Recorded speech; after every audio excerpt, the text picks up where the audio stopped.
The homestead. I'm Victoria. We're here at beautiful central Maine. It is sweltering hot today, so I'm going to try and be quick. But this is our greenhouse. If you go back and watch the last video, it's the tour of the inside of the greenhouse, and now we're outside. So let's see, we'll start here at the cucumber trellis. It's doing really well. I've got lots of fruit on it. This one's going to be ready to pick probably tomorrow. And this one maybe. I've been doing some fermenting of pickles. There's another one. So these are the same ones that I have inside the greenhouse. They're the Boston pickler. And they do really well. I'd say I have quite a few plants. Then on this side, so from here over are the Boston picklers. Over here I've got like 3 or 4 plants that are slicer cucumber called Ashley that I got from seeds that I got from M.I. Gardner. They germinated pretty well, and so far they've got good growing habits and doing well.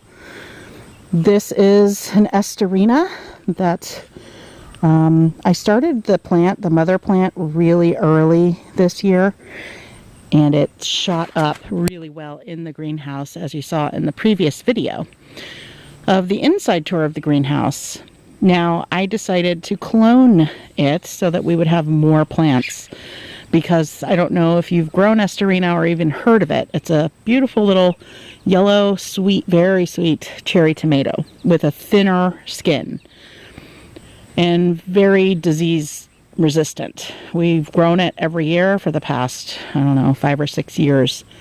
This year is the first year I realized I could clone this, and so unfortunately only 1 seed out of the 5 that I tried to grow this year germinated and did well. The others died really quickly. So I, as quickly as possible, got it into the greenhouse and growing well, and so then I was able to clone it. I've got 3 clones here, and as I prune off suckers from the mother plant, I've been sticking them in places to grow more.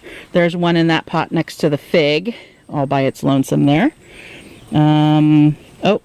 Over here with my cabbage babies, I've got another one.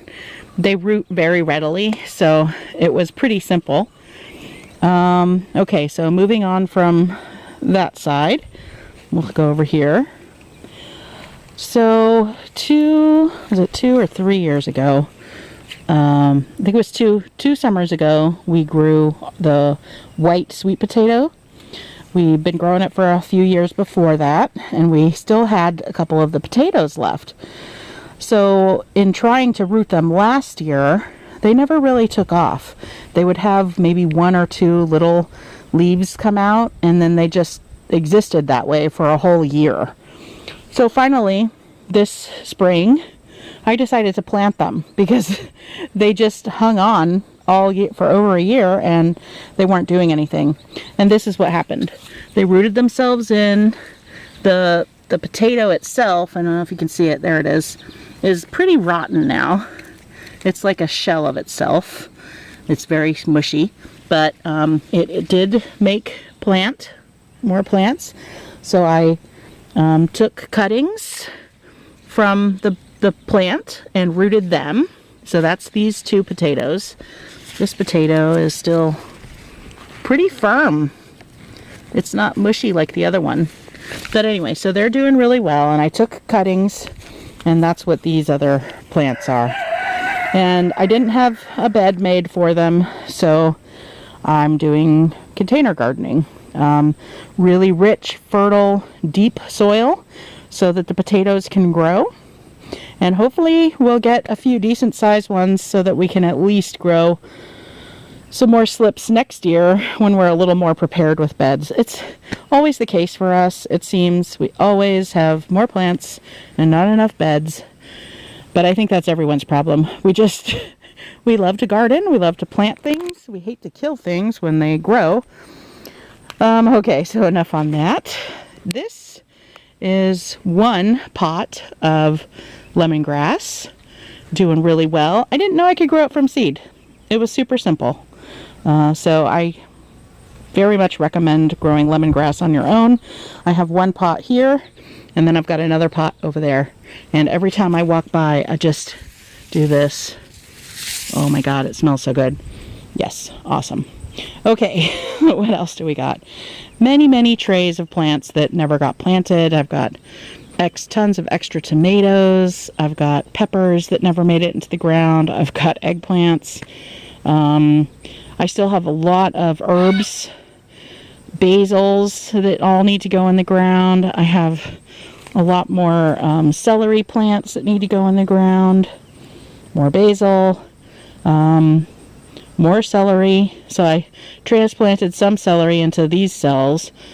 I left some in the pot where I started them, and they're doing great. I took the ones from that pot and planted them in the greenhouse.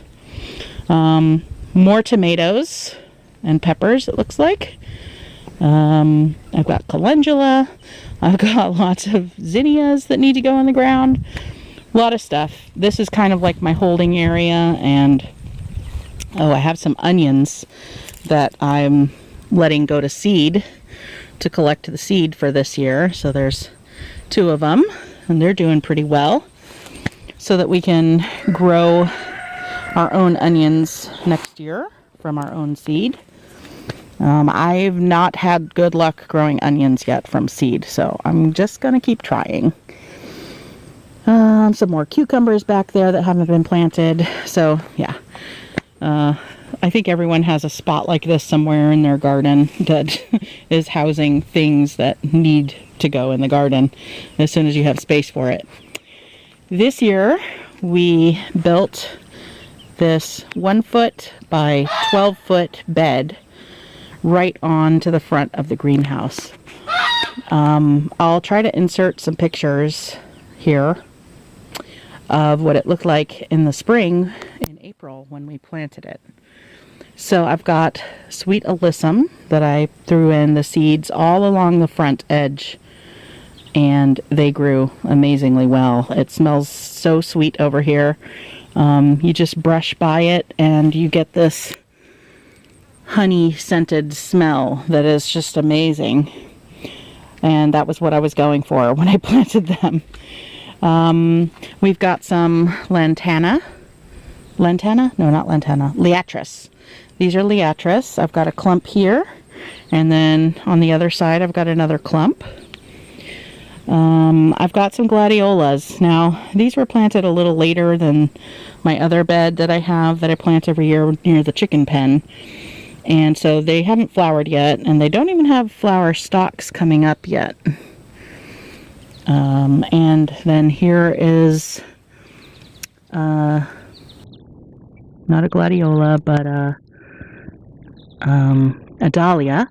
So this was a very tiny little root that I planted, and it's probably not going to flower this year. If it tries to, I'll probably pull them off. I just wanted the dahlia bulbs to strengthen. Oh my God, it smells so good right here. My sweet williams, they bloomed this year. I started them last year, kept them safe, and then this spring, very early, I planted them. They have bloomed once. I know they're going to put more flowers up and bloom again, so I'm just waiting for that now. They were a beautiful pink color. These are Meyer Lemons that we started from seed.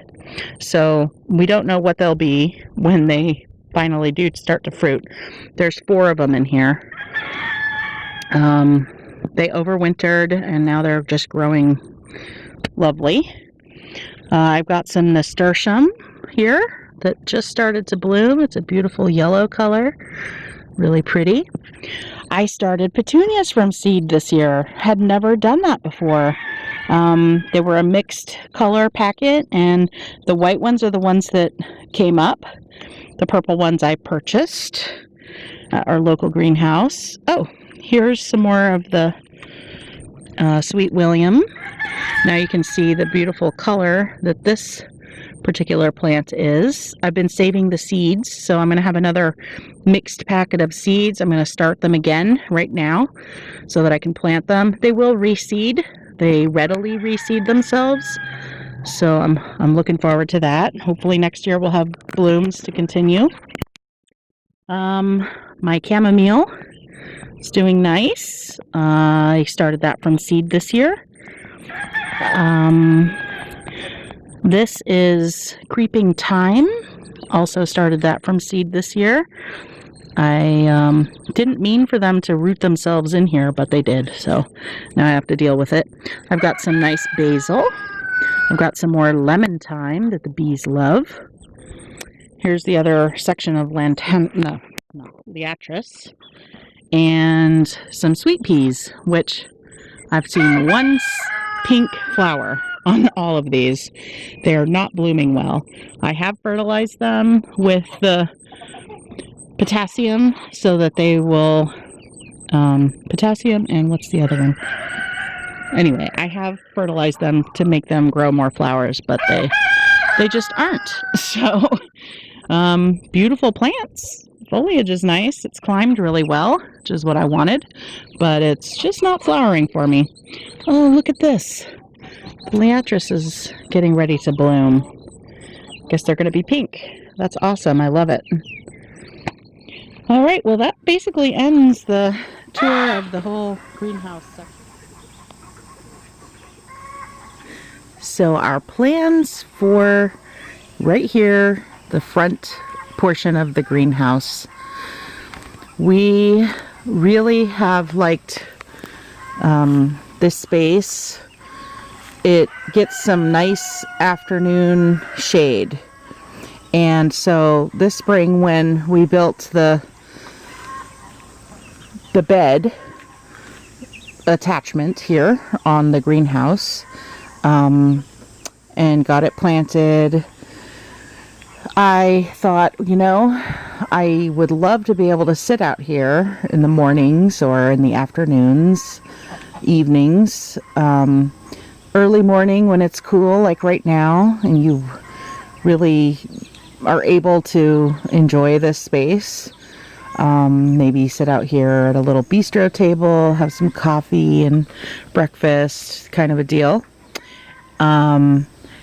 And then because of the big maple tree here and all of our pines, we get nice late afternoon shade on the majority of this space. So you can see where I have the black weed barrier plastic. It's like the Rime, the garden stuff that you put down to keep weeds from growing. So I'm using it as a way to kill all the grass.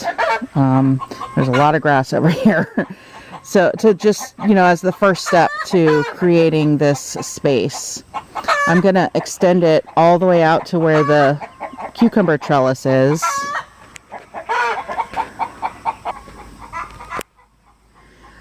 As I was saying before we were rudely interrupted by lots of roosters and chickens. So I want to expand this all the way out, all the way up to the cucumber trellis. And then we'll have a nice large space to work with. I'm going to start the next beds, which I think instead of 1 foot, we'll probably do 2 or 3 foot beds all the way around the perimeter here to enclose the space. Where we enter from that side, we will do it probably maybe 2 or 3 feet in, and then I'll stop because that one will have to be recessed in this way so that it's even with the side of the building, I believe. Yeah, that's probably what we'll do. And then we'll stop for the entrance, which I plan to put a fence, not a fence, sorry, a trellis. So it'll curve and make an arch over the entranceway before it starts in the next bed. And then that will come all the way around. Of course, it'll be over there. And then over here on this side, we'll do another arch to match that side. So hopefully, if all goes well, I'll be able to make this whole space like a sitting area, courtyard place. One of the things we were planning to do is plant a couple of fruit trees out here. I think on this side we'll plant one around the corner of the space, and then another on that side. Now, because of the amount of shade this area gets, like right now it's a little after 9 and it's full sun here and it's really nice, so they'll get really good morning light. I'm gonna have to look for fruit trees that don't care so much about having more than maybe 8 to 10 hours of light a day because of the shaded time in the afternoon. But yeah, so that's what we're planning to do. I don't know what the base is going to be, you know, what type of, well, for lack of a better word, flooring the courtyard area will be. I would love to do like cobblestone or brick inlaid, but that's really expensive. So I was thinking maybe slate tiles and then interplant those with creeping varieties like thyme and, you know, things like that.